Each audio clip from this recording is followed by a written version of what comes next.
Hello guys, আমি অঙ্কিতা। আমি ভেবে রেখেছি যে এবার থেকে ছোটো ছোটো করে ক্লিপ করে ভিডিও করব। এটা আমার ফার্স্ট ব্লগ। চলো রেডি হওয়া যাক কালী পুজোর জন্য। পাড়ায় একটা কালী পুজো রয়েছে, যার জন্য আমি ভেবেছি যে এই নীল রঙের চুড়িদারটা পরবো। এর সাথে প্যান্টও রয়েছে, প্লাস ওড়নাও রয়েছে। আর তার সাথে পরবো হচ্ছে গিয়ে আমি এই যে কালো রঙের সোয়েটারটা।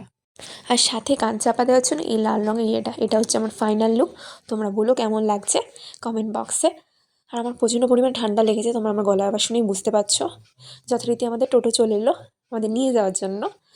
এই টোটো করে আমরা যাব সেখানে। এই যে চলে এসেছি। জায়গাটা দেখতে পাচ্ছ কি সুন্দরভাবে ডেকোরেট করা রয়েছে, পুরো লাইটিং ঝকমক ঝকমক করছে। এবার আমরা যাব। ডেকোরেশনটা দেখো, খুবই সুন্দর লাগছে লাইটিংগুলো। এবার আমরা মাকে দেখব। মাকেও খুবই সুন্দরভাবে সাজানো হয়েছে এবং চারিদিকটা খুবই সুন্দর লাগছে। তোমরা দেখে নাও মাকে। এবার আসি স্টার্টারে চা ছিল, কফি ছিল, আর ছিল পকোড়া, অবভিয়াসলি ভেজ পকোড়া। দুজন মিলে পকোড়া আর চা খেলাম আমি আর আমার বোন। দুজন মিলে বললাম এই পোজ দে ওই পোজ দে, কিছু ছবি তুলি। খেতে খেতে ছবি তুলতে তুলতে এবার আমরা চলে এলাম আমাদের মেন লাস্টে খাওয়ার পর্বে।